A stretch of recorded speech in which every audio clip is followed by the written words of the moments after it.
Hello guys, title আর thumbnail থেকে অবশ্যই বুঝে গেছেন ব্লগটা কি নিয়ে হইতে যাইতেছে। তো যেহেতু আমি গাজীপুর থেকে যাব, তো এখন আমি বলাকা গাড়িতে উঠবো, আরামবাগ যাব। আর আরামবাগ থেকে আমার গাড়ি ছাড়বে রাত 10:45 কলকাতার উদ্দেশ্যে। তো দেখতে থাকেন। তো ফাইনালি চলে আসলাম আরামবাগ। এই যে আমাদের গাড়ি দাঁড়িয়ে আছে, শ্যামলী এনার পরিবহন। 10:45 অলরেডি আমাদের গাড়ি ছেড়ে দিছে বেনাফুলের উদ্দেশ্যে। তো সাথে থাকেন আর ব্লগটা দেখতে থাকেন। বিআরটিসি এই গাড়িটা ডাইরেক্ট কলকাতা যায়। তো ডাইরেক্ট গাড়িতে গেলে অনেক সুবিধা আছে, আর যারা ভেঙে ভেঙে যেতে চান অনেক ঝামেলা পোহাতে হয়। তো অবশ্যই যারা ফার্স্ট টাইম যাবেন অবশ্যই ডাইরেক্ট গাড়িতে যাওয়ার চেষ্টা করবেন। আর অবশ্যই যাওয়ার আগে ট্রাভেল ট্যাক্সটা দিয়ে যাবেন, আর যদি না দিতে পারেন ওইখানে যাইও দিতে পারবেন। গাড়ির সুপারভাইজার কাছে দিলে ওরা বিলটা পরিশোধ করে দেয়, কোনো ঝামেলা নেই। আরেকটা সুবিধা আছে যে আপনি যখন কলকাতা যাবেন 10,000 টাকার বেশি সাথে নেওয়া যায় না। তো আপনি চাইলে সুপারভাইজারের কাছে টাকা দিবেন। আপনি বর্ডার ক্রস করার পরে আপনার ওই দেশের টাকা দিয়ে দেবে, হয়তো 50 পয়সা বা 1 টাকা এরকম কম দিতে পারে। তবে তাও অনেক ঝামেলা কম। সাথে টাকা থাকলে ইমিগ্রেশন একটু ঝামেলা করে।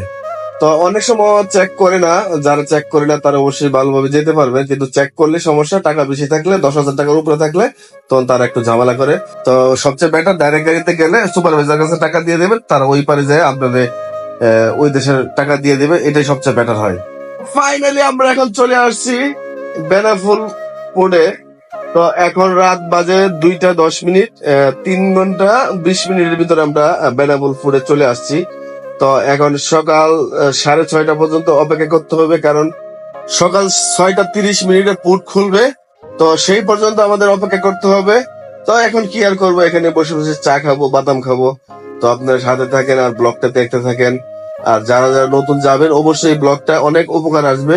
তো আপনারা দেখেন, অবশ্যই ভালো লাগবে। যারা লোকালে যাবে তারা দেখেন আস্তে আস্তে বিভিন্ন গাড়ি থেকে আসে এখানে সিরিয়াল ধরছে, অনেক লোকজন হচ্ছে।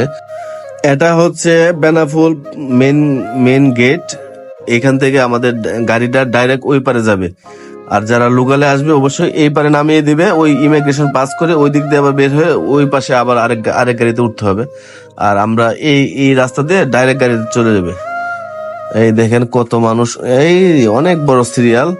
দেখেন দেখেন যারা লোকালে আসবে এরকম একটা ভোগান্তিতে পড়তে হইব। আর আমরা যেহেতু ডাইরেক্ট গাড়িতে আসছি, সবার থেকে ফার্স্ট সিরিয়াল আমাদের থাকবে। কারণ আমাদের যদি 1 মিনিট লেট হয় গাড়িটাও 1 মিনিট লেট দাঁড়ায় থাকবে। এই জন্য সিস্টেম, তাদের হয়তো সিস্টেম আছে, তারা সিস্টেমে সবার এখানে অনেক লোক আছে। তো তাদের থেকে ফার্স্ট সিরিয়াল আমরা থাকবো।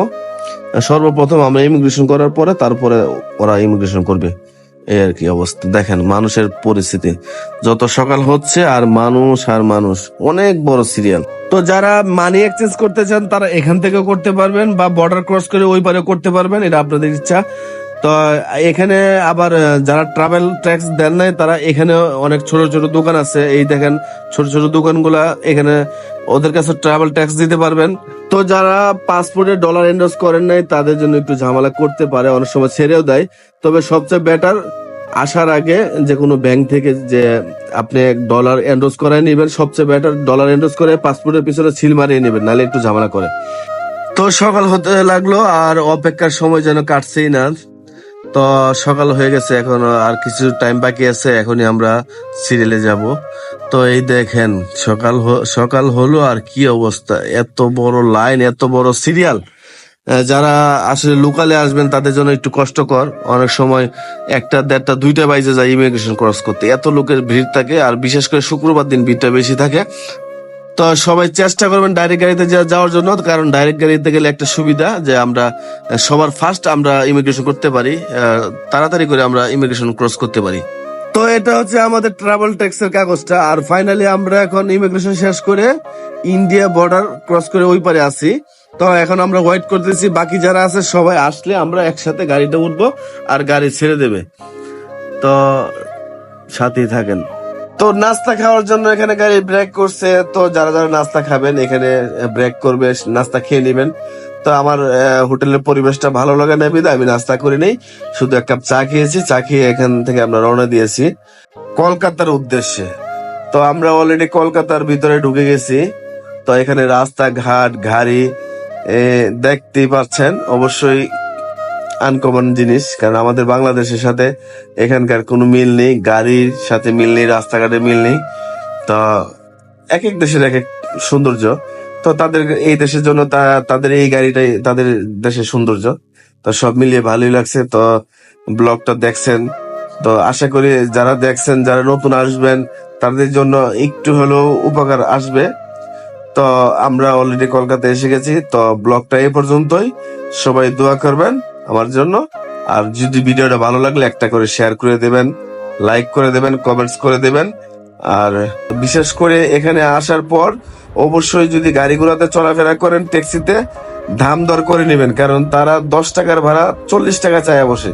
ঠিক আছে, অবশ্যই দাম দর করে তারপর চলাফেরা করবেন, দাম দর করে খাবার দাবার খাবেন, এটাই সবচেয়ে বেটার। কারণ তারা বাঙালি দেখলে উল্টাপাল্টা দাম চায়, অনেক দাম বেশি চায়। তো আপনি দামাদামি করে নেবেন, একটু বার্গেনিং করে নেবেন, দেখবেন অনেক সহজ হবে। তো বাই বাই, সবাই ভালো থাকবেন আর আমার জন্য দোয়া করবেন।